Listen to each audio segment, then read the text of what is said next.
Gepleýär Azatlyk Radiosu. Habarlar günnäli gepleşmegde men Sähra dowam etdirýärin. Türkmenistanyň prezidenti Gurbanly Berdimuhammedow 11-nji oktýabrda Garaşsyz döwletler arkalaşygynyň Soçida geçirilýän sammitine gelip, Orsetýanyň prezidenti Vladimir Putin'e türkmen güjüni sowgat berdi. Ozalky Sowet respublikalarynyň liderleri bugün Garaşsyz döwletler arkalaşygynyň we Ewraziýa ykdysady birleşiginiň sammitlerine ýygnandylar. Türkmenistan bu iki guramanyň hiç biriniň dolu bahaly agzasy däl we türkmen häkimetleri adatça Aşgabatyň hemişelik bitaraplyk siýasatyna salgylanyp, beýle sammitlerden çeki durýarlar. Bu guramalaryň Soçida geçýän sammitlerine Rus prezidenti Vladimir Putin beýimçilik edýär we olary Sowet Soýuzy dargaly bäri geçen 26 ýylda dürli bähwitleriň çakmışýan Sowetinde Moskwanyň täsirini saklap galmak üçin ulanmaga çalışýar. Bu ýylyň sammiti Gazagystan bilen Gyrgyzstanyň arasyndaky dartgynlyklaryň ýitileşen wagtyna gawat geldi. Bişkek 15-nji oktýabrda geçiriljek prezident saýlawlary bilen baglykda öz uly goňşusynyň ýurdun içki işlerine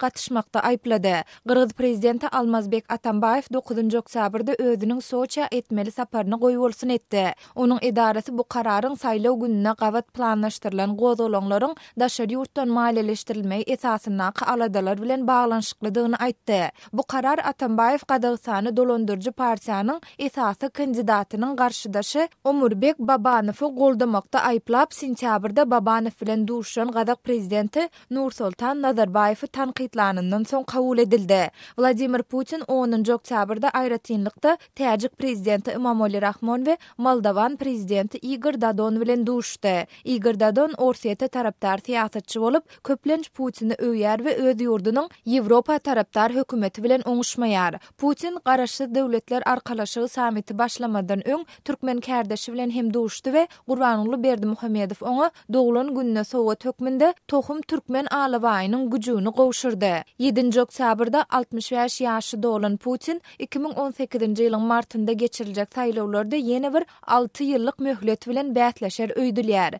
Men sizi geçen doglan günüňiz bilen gutlap, size berk jan saglyk, üstünlük arzu edýärin. Biziň umumy bir dostumyz bar, ol alabaýy. Men şuň kiçijik alabaýy öz ýanym bilen getirdim diýip Berdimuhammedow aýtdy. Putin Garaşsyz döwletler arkalaşygy diňe asasirlenen agda bolup durýan we bitaraplyk siýasaty zerarly özüni çetleşdirýän Türkmenistanyň prezidentine sammitde gatnaşýandy üçin sag bolsun aýtdy. Türkmen we Rus liderleri soňky gedek şu aýyň başynda Aşgabatda Putiniň Türkmenistana resmi sapary mahalynda duşdy. Şol sapardan soň Rus prezidentiniň Aşgabada saparyndan hiç bir netije bolmandygy Türkmenistanyň Sowet Soýuzy darganyndan soň Orsetýanyň öň başçylygynda döredilen guramalardan. Şol sanda Garaşsyz döwletleriň arkalaşygy Şanhay hyzmatdaşlyk guramasy, kollektiwleýin howpsuzlyk şertnamasy guramasy ýaly toparlanşyklardan daşda galjagy barada çaklamalar aýdyldy. Orsetýa resmiler we synçylar soňky ýyllarda ýygy-ýygydan Türkmenowan serhedindäki howpsuzlyk ýagdaýyna salgylanyp, Aşgabatyň mümkin bolan terror howpuna garşy durmak ukybynyň